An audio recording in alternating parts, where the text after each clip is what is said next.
والصلاة والسلام والتحية والإكرام على أفضل الموجودات العبد المؤيد والرسول المسدد المصطفى الأمجد المحمود الأحمد أعني أبا القاسم محمد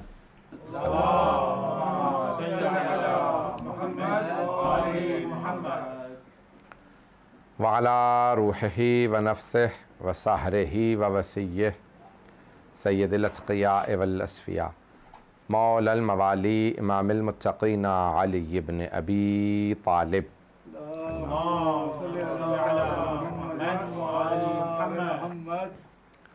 وعلى أوصيائه لا سيما بقية الله في الأرضين روحي وأرواح العالمين لتراب مقدمه الفدا واللعنة الدائمة على أعدائهم أجمعين من الآن إلى قيام يوم الدين. أما بعد فقد قال الله الحكيم في كتابه الكريم بسم الله الرحمن الرحيم ادعوني استجب لكم صدق الله العلي العظيم. صلوات. اللهم صل على محمد وآل محمد.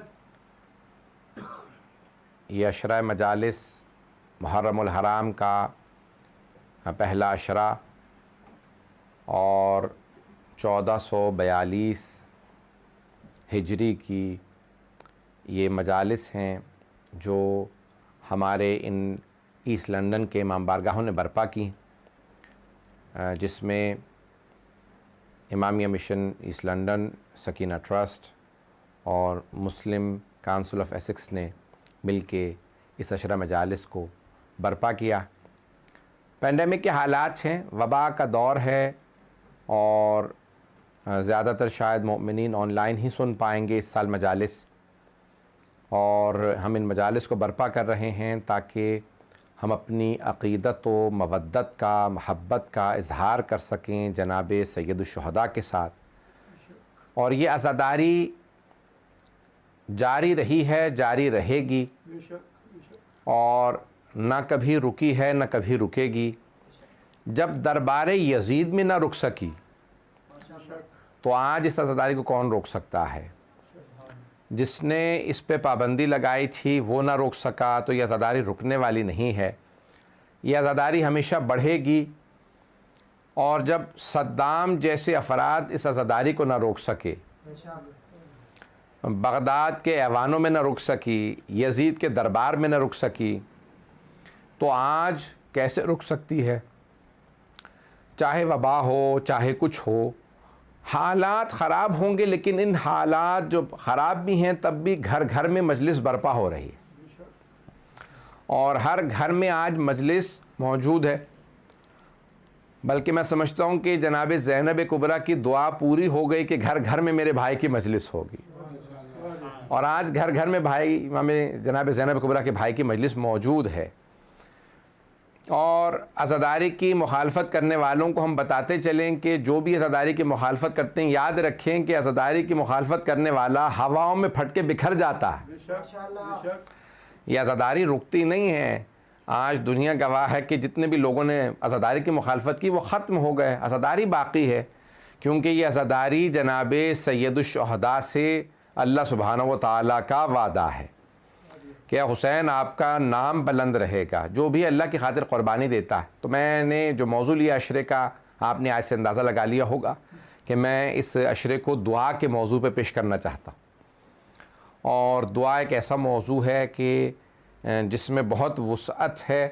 میں انشاءاللہ تعالی جس قدر ہو سکے گا کوشش کروں گا کہ اس محور ہی کے گرد میرا موضوع گھومتا رہے، اور بہت سے ان امام بارگاہوں کے جو ذمہ داران ہیں، مؤمنین ہیں، بہت سے موضوعات انہوں نے بھی درخواست کیے ہیں۔ میں کوشش کروں گا کہ ان موضوعات کو بھی اپنے موضوع کے ضمن میں جس قدر ہو سکے گا پیش کروں گا، اور میں بہرحال آپ کو داد تحسین پیش کرتا ہوں کہ ان حالات میں بھی آپ لوگ مجالس برپا کر رہے ہیں، اور پروردگار آپ لوگوں کی توفیقات میں اضافہ فرمائے کہ ان حالات میں بھی مومنین جو شرکت کر رہے ہیں اور جو ان مجالس کو برپا کر رہے ہیں، یہ سوائے توفیق الہی کے دعائے جناب سیدہ کے اور کچھ نہیں کہ بہرحال مشہور و معروف لندن ہی کے شاعر کا شعر بھی ہے مرحوم عاشور کاظمی کا کہ انہوں نے فرمایا تھا جب پہلی مرتبہ لندن میں علم کو نصب کیا گیا تھا تو مرحوم نے شعر کی شکل میں کہا تھا کہ زہرا تیری دعا ہے، زینب تیرا کرم ہے، لندن کی سرزمین پہ عباس کا علم ہے۔ تو یہ آج الحمدللہ عزاداری جاری و ساری ہے۔ دعا کا ایک ایسا موضوع ہے جس کو میں پیش کروں انشاءاللہ آپ کی خدمت میں کہ اللہ سبحانہ و تعالیٰ نے دعا کے لیے کہا ہے کہ دعا مانگو مجھ سے۔ اگر سننا چاہیں گے اس موضوع کو پیش کریں تو خداوند متعال نے دعا کے لیے کہا، لیکن بڑے بڑے علماء نے، متکلمین اور فلاسفہ نے ایک بحث کی ہے کہ دعا مانگنا انسان مانگتا اس سے ہے جسے ضرورت معلوم نہ ہو۔ انسان جس سے مانگ رہا ہوتا ہے اسے کہتے بھئی مجھے یہ نہیں چاہیے جو آپ نے دیا، یہ دے دیجئے کیونکہ میری ضرورت یہ ہے۔ اللہ سے بہتر انسان کی ضرورت کو کون سمجھ سکتا ہے؟ پتہ نہیں بات پہنچ رہی ہے نہیں پہنچ رہی۔ دیکھیں اللہ سبحانہ و تعالیٰ سے بہتر ہماری ضرورت کو کون جانتا ہے؟ تو مانگتا انسان اس سے ہے جسے ضرورت معلوم نہ ہو، یا انسان جسے مشورہ دینا چاہتا ہو کبھی میرے لیے یہ بہتر ہے، اور مشورہ بھی گستاخی ہے، ضرورت بتانا جہالت ہے۔ دونوں اللہ پہ ممکن نہیں ہے، نہ اسے ضرورت بتائی جا سکتی ہے نہ اسے مشورہ دیا جا سکتا ہے۔ تو پھر مانگنا سمجھ میں نہیں آتا کہ انسان خدا سے کیوں مانگ رہا ہے۔ تو یہ انسان نہیں مانگ رہا بلکہ خالق خود کہہ رہا ہے ادعونی استجب لکم، مجھ سے مانگو میں تمہیں عطا کروں گا۔ میں دیکھیں کسی کو ضرورت معلوم نہ ہو یا کوئی جانتا نہ ہو حکمت کیا ہے، اس کے لیے بہتر کیا ہے، یہ تو اللہ پہ ناممکن ہے کہ اسے نہ معلوم ہو۔ انسان کی اپنے سے زیادہ اس کی بہتری اللہ جانتا ہے۔ تو اب آئیے ذرا کہ اس نے خود کہہ دیا۔ پھر ایک اس کے اندر پہلو نہا ہے کہ انسان جب مانگ رہا ہوتا ہے تو کئی مرتبہ جو اس کے لیے مضر ہوتا ہے وہ چیز مانگ رہا ہوتا ہے۔ جیسے بچہ کہہ دیتا ہے آگ دیکھ رہا ہوتا ہے تو والدین سے کہہ دیتا ہے مجھے آگ دے دیجئے، بچہ آگ مانگنے لگتا ہے، والدین کہتے ہیں نہیں اس کو آگ نہیں دینی۔ کوئی بھی شے انسان بعض اوقات اپنی نادانی میں مانگ لیتا ہے خدا سے، لیکن خداوند متعال جانتا ہے کیا عطا کرنا ہے کیا عطا نہیں کرنا ہے۔ تو اب یہ خود عطا کرنا اس کے ہاتھ میں ہے، لیکن اس نے کہہ دیا۔ دیکھا جائے تو علماء نے، فلاسفہ نے بڑی بڑی بحثیں کی ہیں کہ فلسفہ دعا ہے کیا، یہ اللہ نے کیوں کہا ادعونی۔ تو اس نے کہا کہ دیکھو نہ تم اپنی مصلحت جانتے ہو میں جانتا ہوں، نہ تم اپنی بہتری جانتے ہو میں جانتا ہوں، نہ تم جانتے ہو کہ میں کیا کچھ عطا کر سکتا ہوں، کیا تمہارے جو ہے وہ پہنچ سے باہر ہے، کیونکہ اس کی تو ہر چیز قدرت کے اندر ہے۔ اس کے باوجود بھی وہ اتنا ارحم الراحمین ہے کہ خود سے کہہ رہا ہے مانگو تو صحیح میں عطا کرنا جانتا ہوں۔ ادعونی استجب لکم۔ تو اب یہاں پہ مانگنے کا فلسفہ بڑا عجیب و غریب ہے۔ تو اب اللہ سبحانہ وتعالیٰ نے خود کہہ دیا مانگو اور میں عطا کروں گا۔ تو پروردگارہ کیا مانگیں؟ اب امام رضا علیہ السلام فرماتے ہیں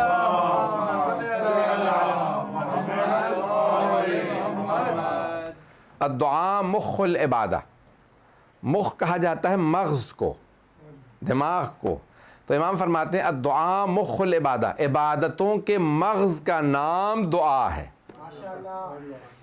اس بات کو پتہ نہیں پہنچا پایا ہوں یا نہیں۔ دیکھیں آپ اخروٹ لیتے ہیں یا بادام لیتے ہیں یا پستے وغیرہ، یہ سب جتنے بھی ان کے اوپر سب پہ چھلکا ہوتا ہے، اور جب اس چھلکے کو اتار دیں تو وہ جو اندر سے آپ کو ڈرائی فروٹ ملتا ہے اسے کہا جاتا ہے اس ڈرائی فروٹ کا یا اس خشک میوے کا مغز۔ پتہ نہیں بات پہنچی یا نہیں۔ ان ڈرائی فروٹ کے اندر ان خشک میووں میں وہ جو چھلکا اتارنے کے بعد کھانے والی شے ہوتی ہے اسے کہا جاتا ہے مغز۔ اب امام رضا علیہ السلام فرما رہے ہیں کہ الدعاء مخ العبادہ، دعاؤں کے مغز کا نام، پتہ نہیں اعمال اب یہ الدعاء مخ العبادہ یعنی تمام عبادتوں کے مغز کا نام دعا ہے۔ یعنی عبادتیں سب کی سب اگر اس کو چھلکا اتارنے کے بعد دیکھو کہ اندر دعا نکلے گی، چاہے وہ نماز ہو، روزہ ہو، حج ہو، زکوٰۃ ہو، کوئی بھی شے ہو، تمام عبادات کے مغز کا نام دعا ہے۔ تو عزیزان گرامی اب یہ دعا بڑا عجیب و غریب موضوع ہے۔ اللہ نے خود دعوت دے دی مانگو میں عطا کروں گا۔ کئی مرتبہ مصلحت نہیں ہوتی، اچھا بچے کے لیے کوئی مصلحت نہیں ہے تو ہم اسے مصلحت بنا نہیں سکتے.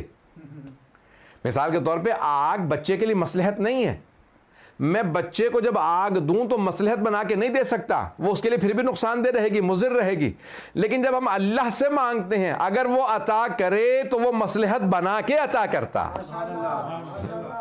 وہ اتنا کریم ہے کہ وہ اشیاء کو مصلحت بنا کے عطا کرتا ہے. میں صرف ایک اشارہ کروں گا کہ بعض اوقات کہا جاتا ہے بھئی ان کے وسیلے سے مانگ لو تو مل جائے گا, ہے یا نہیں ہے کہ وسیلے سے مانگ لو. تو اب ہمارے بہت بڑے استاد تھے اخلاق کے, انتقال ہو گیا قوم مقدس میں, ان سے ایک واقعہ پیش کر رہا ہوں.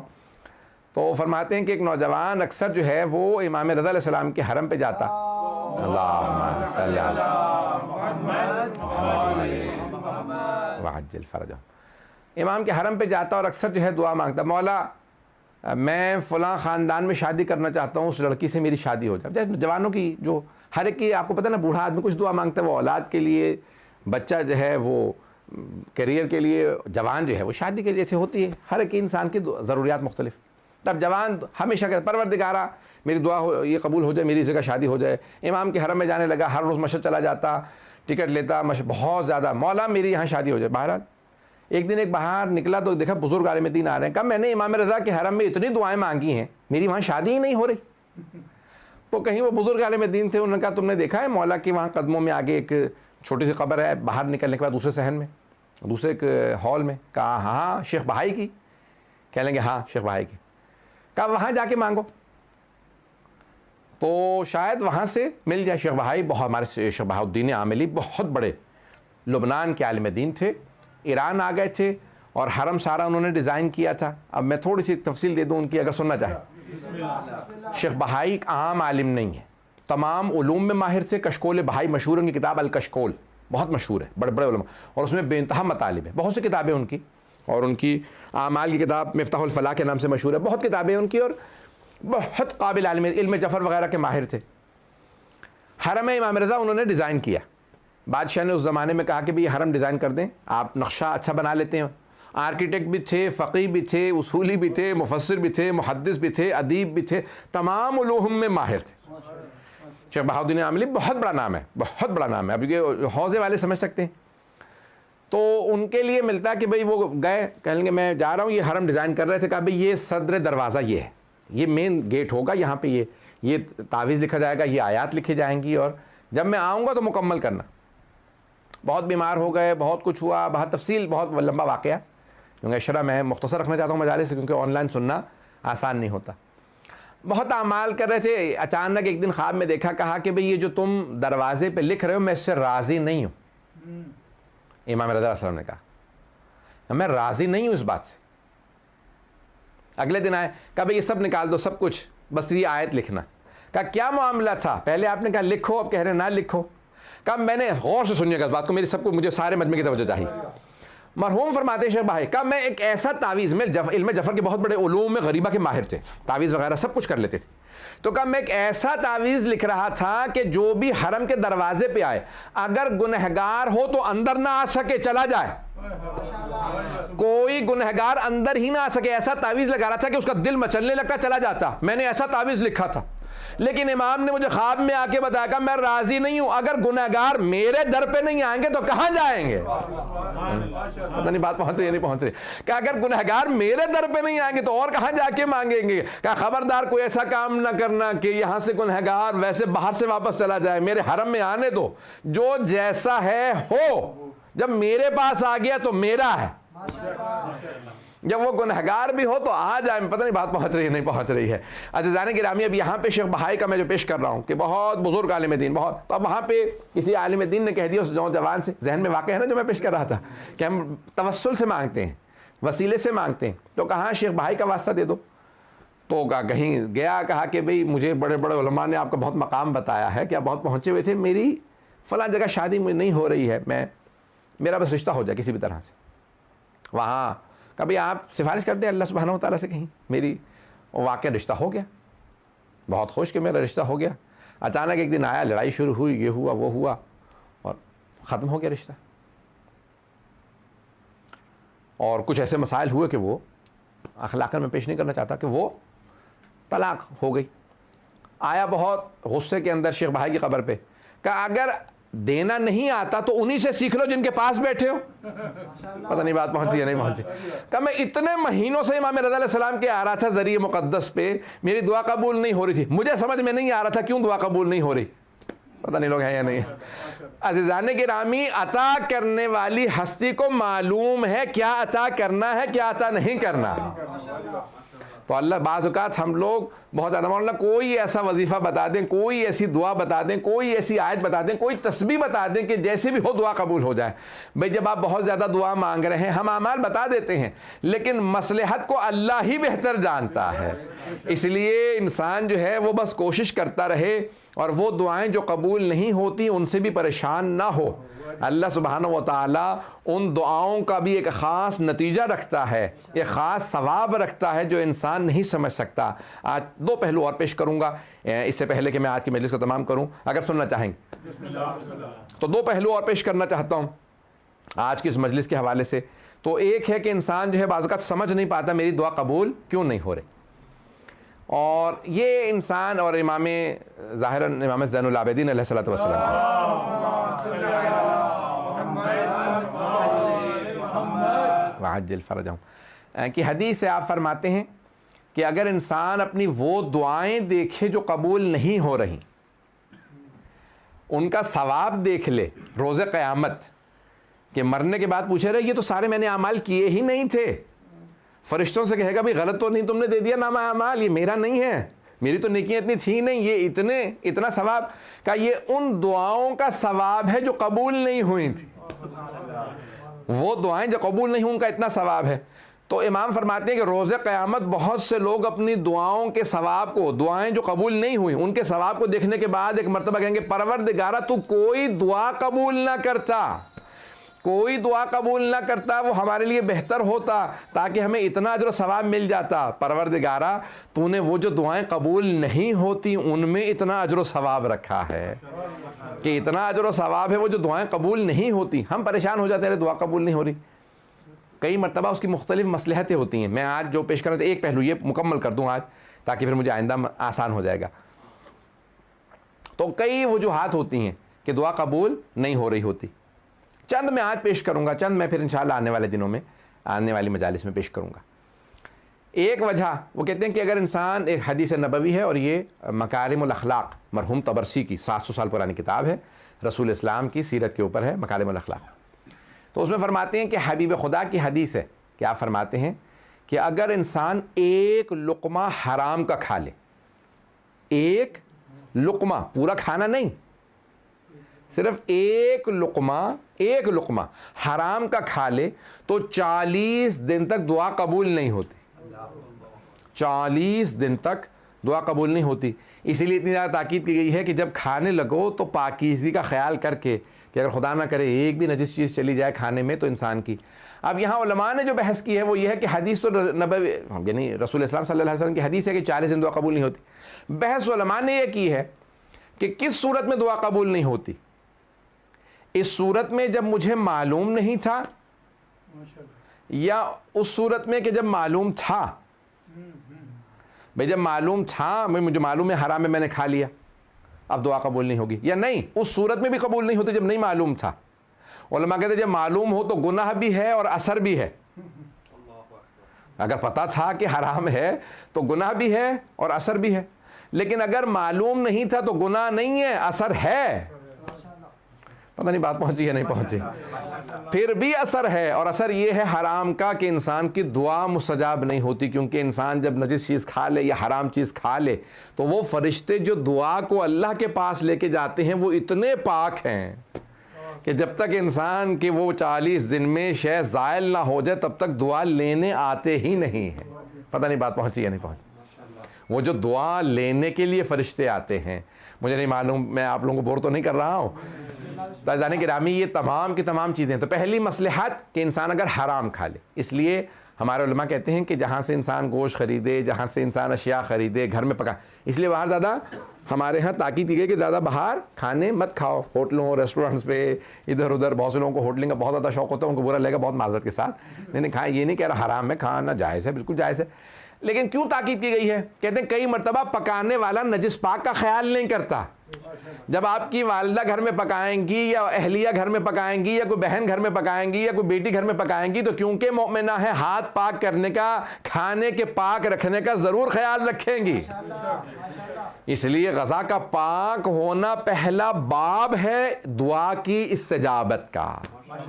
قبولیت دعا کے پہلے باب کا نام ہے حلال غذا. حلال جب لقمہ کھائیں گے تو خدا ضرور دعا قبول کرے گا. تو پہلی ہے شے جو دعا کے قبول کے باعث بنتی ہے وہ ہے حلال رزق. دوسرا اگر سننا چاہیں، یہ ایک پہلو ہے، میں انشاءاللہ وقت میں کوشش کروں گا تمام کروں، کہ دوسرا جو اسی بات سے کہ بھئی کیوں دعا قبول نہیں ہوتی، تو بڑے بڑے بزرگ علماء نے لکھا ہے کہ صلہ رحم جو چھوڑ دے اس کی دعا قبول نہیں ہوتی. جو خونی رشتہ داروں سے قطع تعلق کر لے اس کی دعا قبول نہیں ہوتی. اب خونی رشتہ داروں میں کون کون آ جاتے ہیں؟ میں جلدی گنوا دیتا ہوں. بہت سے لوگ کہہ رہے ہیں کہ میں مولانا کئی مرتبہ میں تو خود ہی خطبے میں نہیں آتا، نماز ہی میں آتا ہوں. ابھی کیوں؟ کہا کہ خطبے میں آئیں گے تو کان میں بات پڑ جائے گی، پھر عمل کرنا پڑے گا. تو اس لیے ہم آتے ہی نہیں، خطبے میں صرف نماز پڑھ لیتے ہیں کہ بھئی جمعہ پڑھو، انسان کو خطبہ کون سنے، اس کے اندر پھر بے وجہ ان پہ عمل بھی کرنا پڑے گا. تو کہ نہیں، ایسا نہیں ہونا چاہیے. مومن وہ ہے کہ جو چاہتا ہے، قرآن کی آیت ہے کہ یتبعون، یعنی جو احسن قول کو، اچھے قول کو سنیں اور اس پہ عمل کریں. مومن وہ ہوتا ہے کہ جو اچھی بات کو سن کے اس پہ عمل کرنا چاہے. تو اب یہاں ایک مصلحت یہ ہے کہ دعا قبول کیوں نہیں ہوتی ہے اس میں کہ جو خونی رشتہ داروں سے قطع تعلق کر لے. خونی رشتہ داروں میں کون کون آ جاتا ہے؟ سگے بہن بھائی، ماں باپ کے سگے بہن بھائی یعنی ماموں، خالہ، پھپھی، چچا، یہ سب خونی رشتہ داروں میں ہیں. اور ان کے بچے. اب یہ خونی رشتہ داروں میں ہیں، کہتے ہیں کہ وہ اتنے زیادہ ہو گئی ہے، تو یہ سب خونی رشتہ دار ہیں کہ ان سے قطع تعلق نہ کریں. ہمارے ایک استاد کہا کرتے تھے کہ اگر تم نے خاندان والوں سے قطع تعلق کر رکھا ہے تو ہمارے اعمال میں نہ آنا، تمہاری وجہ سے ہماری بھی عبادات قبول نہیں ہوں گی. وہ کہتے ہیں کہ یہاں تک ہے کہ اگر دست جمعی انسان، دعا قبول ہونے کی بھی میں انشاءاللہ پیش کروں گا کہ کیسے دعا قبول ہوتی ہے، لیکن وہ کہتے ہیں کہ بہت بڑا بھی مومنوں کا مجمع ہو تب بھی دعا قبول نہیں ہوتی اگر اس میں قطع رحم والے بیٹھے ہوئے ہوں. اس لیے ہمارے استاد کہتے تھے کہ بھئی آپ بے شک نہ آئیں ہمارے اعمال میں بھی، تاکہ ہماری تو کم از کم اعمال قبول ہو جائیں. تو آپ کی وجہ سے ہماری بھی دعائیں قبول نہیں ہوں گی، ہمارے اعمال بھی قبول نہیں ہوں گے. اب آپ کہیں گے بھئی ارے سب کو گنوا دیا، ماں باپ کو نہیں گنوایا. میں نے جان بوجھ کے ماں باپ کا نام نہیں لیا تھا. میں نے کہا چچا، پھپھی، خالہ، ماموں، سگے بہن بھائی اور ان کے بچے، اور چچا اور جو چچا وغیرہ ہیں ان کے بچے. والدین کو الگ سے، وہ خونی رشتہ داروں میں نہیں، وہ ذوی الحقوق کے اندر سر فہرست ہیں کہ کہتے ہیں سب سے زیادہ ہماری گردنوں پہ حق ہے اللہ، رسول اور امام کے بعد تو ہمارے ماں باپ کا. سب سے زیادہ حق اللہ، کیونکہ البتہ اللہ، رسول اور امام کے بعد، کیونکہ اگر امام سے ان کی بات ٹکرا جائے تو اللہ نے قرآن کریم میں کہا فلا تطیعہما، تو ماں باپ کی اطاعت نہ کرنا. لیکن کہیں نہیں آیا کہ نبی کی اطاعت نہ کرنا، امام کی اطاعت نہ کرنا. ہر حالت میں اللہ کی، نبی کی اور امام کی اطاعت کرنی ہے. کہیں نہیں انسان کہہ سکتا بھئی یہاں پہ میں معاذ اللہ امام کی اطاعت سے خارج ہوں. کسی بھی جگہ انسان خارج نہیں ہے. آپ جب بھی کچھ بھی کر رہے ہیں تو ہر جگہ پہ امام کی اطاعت ضروری ہے. لیکن کہیں ایسا ہو سکتا ہے کہ ماں باپ کی اطاعت نہ ہو، جہاں پہ بھی اللہ، رسول اور امام کے حکم سے ٹکرا جائے تو وہاں ان کی اطاعت نہیں کی جائے گی. پتہ نہیں بات پہنچی یا نہیں پہنچی. مثال کے طور پہ ماں باپ کہتے ہیں نماز نہ پڑھو، یہ نہیں چھوڑ سکتے نماز، چاہے والدین کہہ دیں، کیونکہ اللہ کے حکم سے ٹکرا رہی ہے بات. نبی کے حکم سے یا امام کے حکم سے ٹکرائے تو پھر ماں باپ کی اطاعت واجب نہیں ہے. اطاعت واجب نہیں ہے لیکن گستاخی پھر بھی نہیں کر سکتے، گستاخی پھر بھی نہیں کر سکتے. تو اب ماں باپ ذوی الحقوق کے اندر آ جاتے ہیں، تو جن سے انسان اگر قطع تعلق کر لے تو دعا قبول نہیں ہوتی. میں جلد سے ایک روایت سنا دوں اگر سننا چاہیں. موضوع میرا یہی رہے گا، میں نے لے لیا، تو اب یہ مجالس جو ہیں آپ 10 دن اب برداشت کیجیے گا. تو برائے خوشنودی محمد و آل محمد آواز بلند صلوات.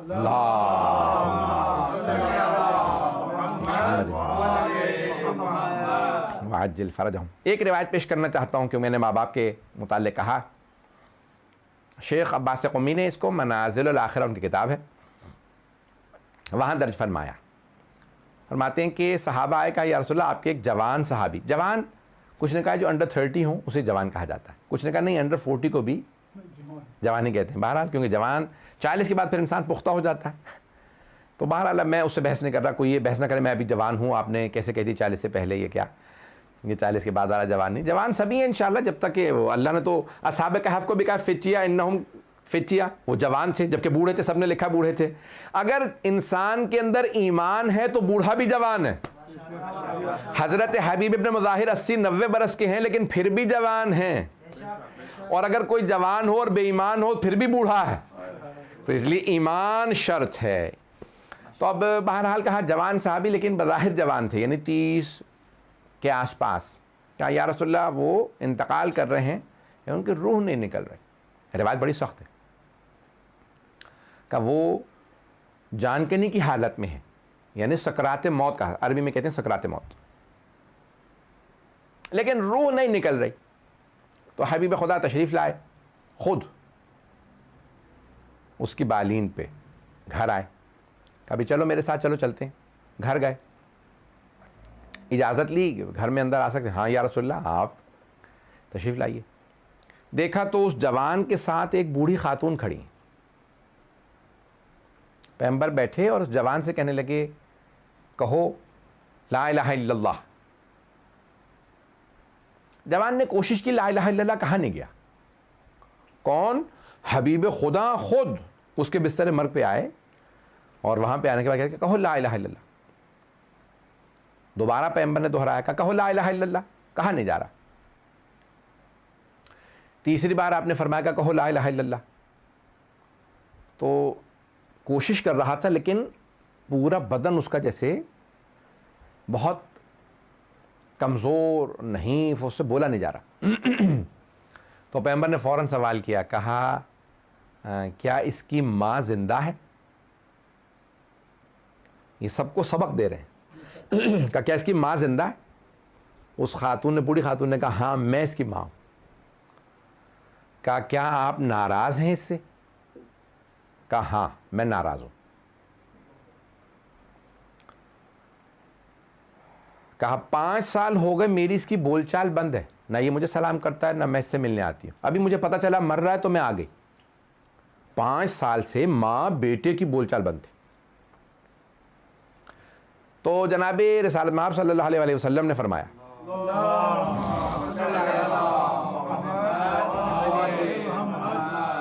بس اسی پہ تمام کروں گا, باقی انشاءاللہ کل. فرمایا کہ کیونکہ آپ ماں سے کہہ رہے ہیں رسول خدا, اور کون موجود ہے لا الہ الا اللہ پڑھانے کے لیے؟ خود رسول خدا.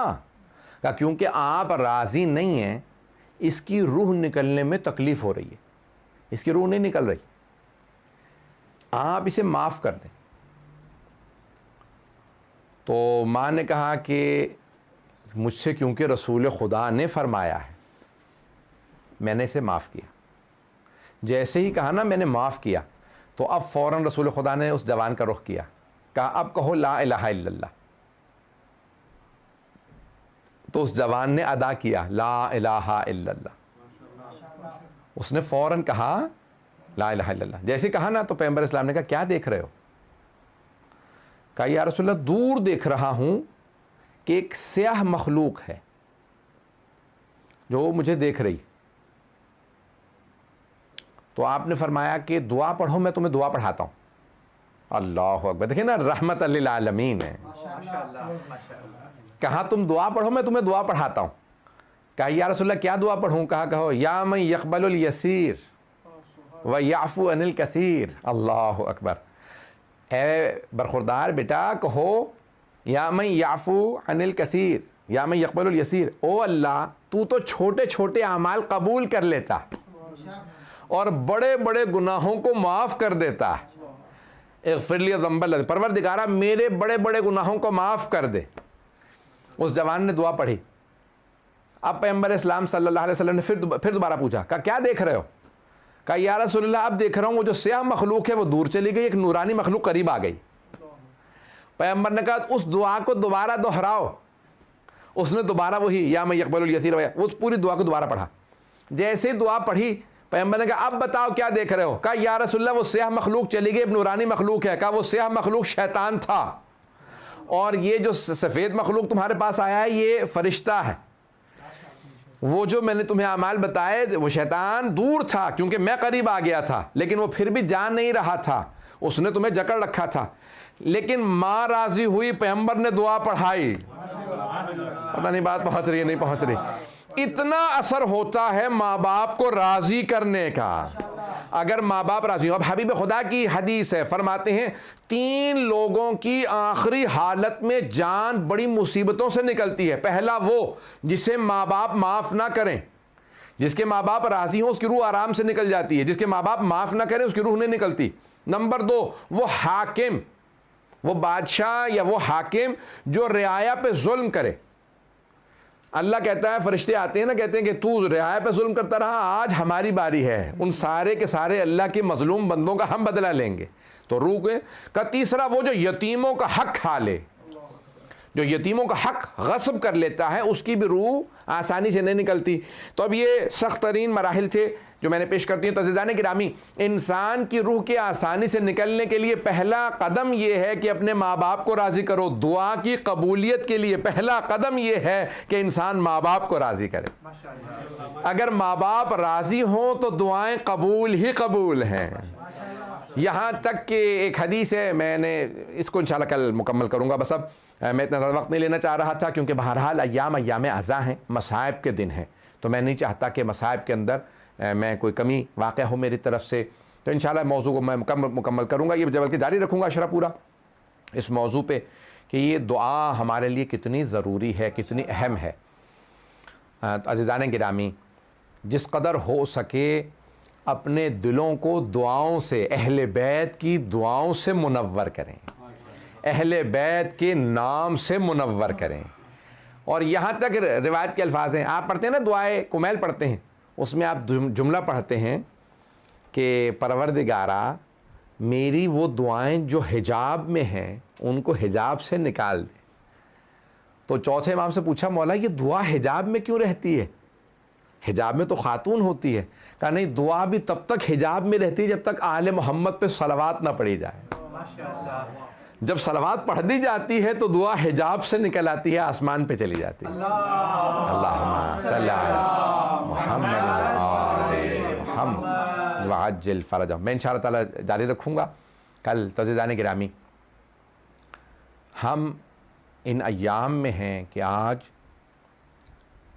جناب سید الشہداء کا یہ جو سفر 28 رجب کو شروع ہوا تھا. پوری دنیا میں رسم ہے کہ چاند رات, محرم کی چاند رات پہ سفر امام حسین کے مصائب پڑھے جاتے ہیں. دنیا میں رسم ہے.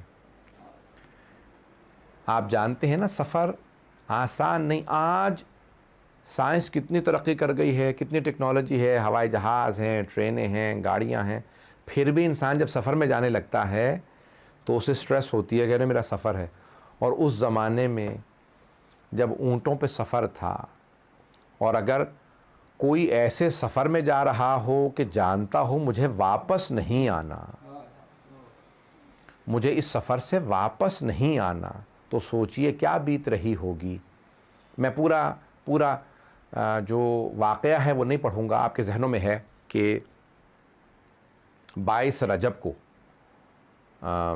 یزید نے اپنے باپ کے مرنے پہ, 22 رجب کو باپ مرا اس نے خط لکھا امام حسین کو بیعت کا.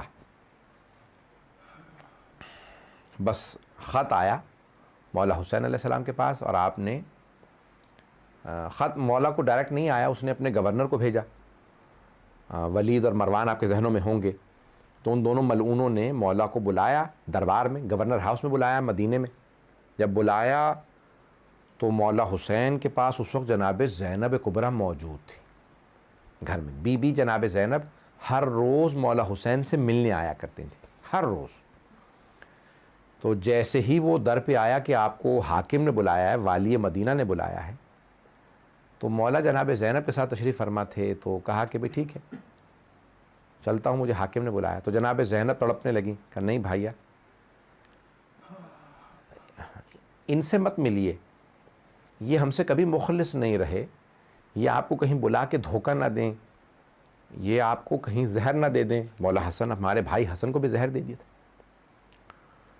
کئی مرتبہ زہر دیا، آخری مرتبہ میں شہادت ہوئی، لیکن زہر کئی مرتبہ دیا تھا۔ تو مولا حسین نے کہا نہیں بہن، گھبرانے کی ضرورت نہیں ہے، میری شہادت کی جگہ کربلا ہے، مدینے میں نہیں، آپ مطمئن رہیے، یہاں میری شہادت نہیں۔ اب اتنی محبت تھی کہ پھر بھی آواز دی۔ جناب زینب کبریٰ نے کہا عباس، علی اکبر، اون محمد، قاسم، عبداللہ، سب کو، بھتیجوں کو اپنے اور اپنے بیٹوں کو، سب کو آواز دی، کہا کہ میرا بھائی گورنر کے پاس جا رہا ہے، اس نے بلایا ہے، آپ سب ساتھ جائیں۔ آپ کے ذہنوں میں ہے کہ جناب سید الشہداء جب آئے تو انہوں نے کہا کہ بھئی یہ آپ کے ساتھ کوئی اندر نہیں آ سکتا، دروازے پہ روک دیں۔ تو جناب عباس نے مولا حسین کو دیکھا، یعنی آپ کا جو حکم ہم تابع ہیں، اگر آپ کہیں تو ہم رک جائیں، نہیں تو ہم ساتھ آ جائیں گے۔ مولا حسین علیہ السلام نے کہا نہیں عباس، آپ دروازے پہ رک جائیں، لیکن اگر میری آواز بلند ہو تو آپ اندر آ جائیے گا۔ اب جناب عباس علیہ السلام دروازے پہ کھڑے ہیں، انہوں نے فوراً دروازہ اندر سے بند کر دیا، اور ولید جو ہے اس نے، وہ ظاہراً وضو کر رہا تھا، اور مروان نے کہا کہ بڑی بری خبر آئی ہے شام سے، خلیفہ کا انتقال ہو گیا، اور نئے خلیفہ یزید ابن معاویہ ہیں، اور اس نے آپ سے بیعت مانگی ہے، یعنی اس نے اپنے انداز سے کہا۔ مولا حسین علیہ السلام نے کہا کہ بھئی اگر یہ اچھی چیز ہے بیعت مانگنا، تو تم مجھ سے تنہائی میں بیعت کیوں مانگ رہے ہو؟ کل مدینے میں مسجد نبوی میں سارے مجمع کے سامنے مجھ سے بیعت مانگنا، میں وہاں جواب دوں گا، یہ تنہائی میں چھپ کے دروازے بند کر کے بیعت کیوں مانگ رہے ہو؟ کہ نہیں حسین، یہاں خاموشی سے بیعت کر لیجئے، آپ کے لیے بھی مسئلہ ہوگا بیعت کا، ہم جانتے ہیں آپ بیعت نہیں کرنا چاہتے، یہاں خاموشی سے بیعت۔ مولا نے کہا نہیں، میں یہاں جواب بھی نہیں دوں گا، نہ بیعت کروں گا نہ ہی جواب دوں گا، جواب میں مجمع میں دوں گا، تم مجمع میں مجھ سے سوال کرو، سارے لوگوں کے سامنے کہو کہ بیعت کرو، میں وہاں جواب دوں گا۔ اتنے میں اس نے ہاتھ کا اشارہ کیا کہ مولا کی، یعنی میں مولا کہہ رہا ہوں،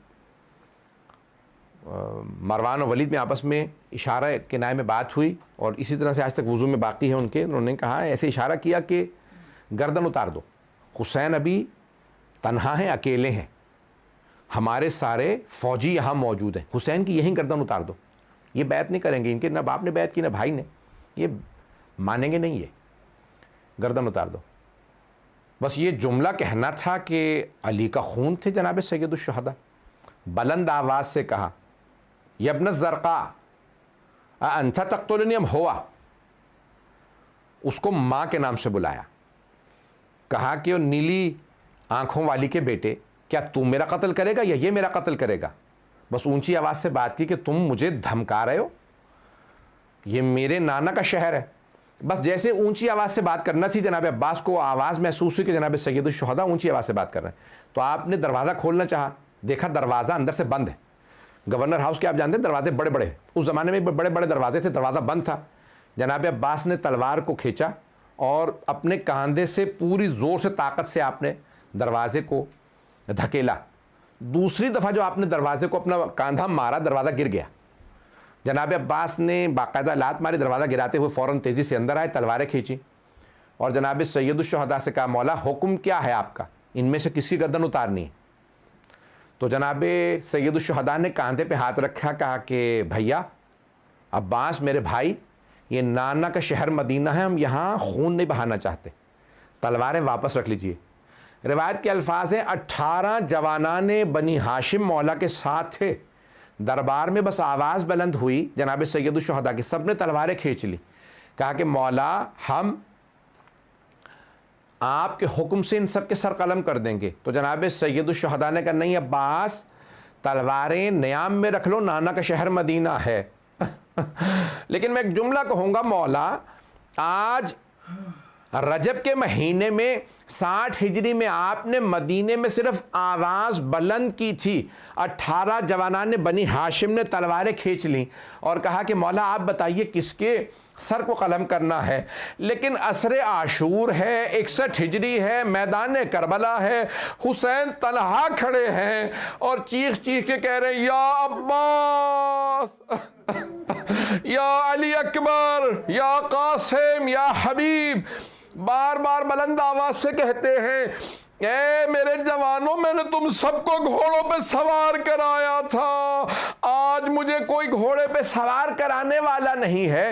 جناب سید الشہداء بڑی مظلومیت کے عالم میں، ایک مرتبہ جناب سید الشہداء اس مظلومیت کے عالم میں گھر آئے، واپس آئے، بس میں نے تمام کر دیا، 2 سے 4 منٹ کی 5 منٹ کی زحمت دوں گا زیادہ سے زیادہ، کہ جناب سید الشہداء آئے اور کہا عباس میں فہرست تیار کر رہا ہوں کہ ہمارے ساتھ کون کون سفر میں کربلا جائے گا۔ فہرست تیار کرنا شروع کی، مولا حسین نے نام لکھے، کہا عباس ان سب کو بتا دو کہ ان میں سے کون کون ہمارے ساتھ جائے گا۔ مولا عباس علیہ السلام نے سب کو بتانا شروع کیا، کہا آپ کا نام فہرست میں ہے، آپ کا نام ہے، آپ کا نام ہے، آپ کا نام۔ بیویوں کو بھی بتانا شروع کیا، کہا بی بی آپ کا نام ہے۔ پھر ایک مرتبہ کہا کہ بی بی ان سب کو بتا دیجئے کن کن بیویوں کے نام تھے، ایک بچی کا نام نہیں تھا۔ مرحوم شیخ فضل علی قزوینی نے اپنے الامام الحسین و اصحابوں کے اندر لکھا ہے کہ امام حسین کی ایک بیٹی کا نام شہداء کی فہرست میں نہیں تھا۔ ایک مرتبہ جناب سید الشہداء سے بچی نے کہا بابا اب میں حاشا بیمار نہیں ہوں، میں راستے میں آپ کو تنگ نہیں کروں گی، مجھے بھی لے چلیے۔ انسان کی اگر کئی بچے ہوں اور ایک بچہ بیمار ہونا تو جو بچہ بیمار ہوتا ہے اس سے زیادہ محبت ہو جاتی ہے، اور اگر وہ بیٹی ہو اور ماں کی شبیہ ہو تو انسان کو اور زیادہ محبت ہو جاتی ہے کہ نہیں بیٹی آپ میرے ساتھ نہیں آ سکتی، آپ یہاں پہ رک جائیے۔ مولا حسین نے سب کو نام بتا دیے۔ ایک مرتبہ عماریاں تیار ہیں، سب کو لے جانا ہے، کل میں انشاءاللہ مصائب بھی مکمل کروں گا، تو سید الشہداء نے سب کو بلایا، کہا سب کے سب میرے ساتھ چلیں گے۔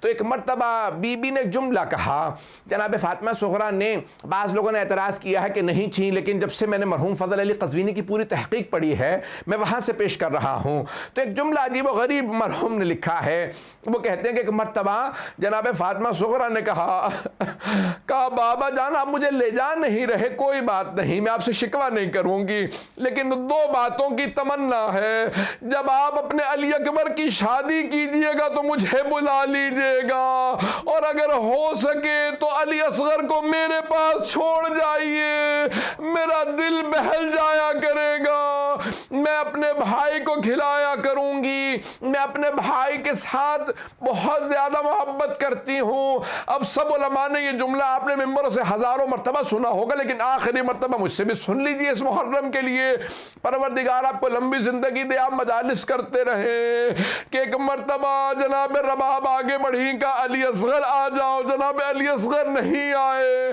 جناب زینب کبریٰ سلام اللہ علیہا نے کہا علی اصغر آ جاؤ، سب ہستیوں نے کہا، لیکن جناب علی اصغر نہیں آ رہے۔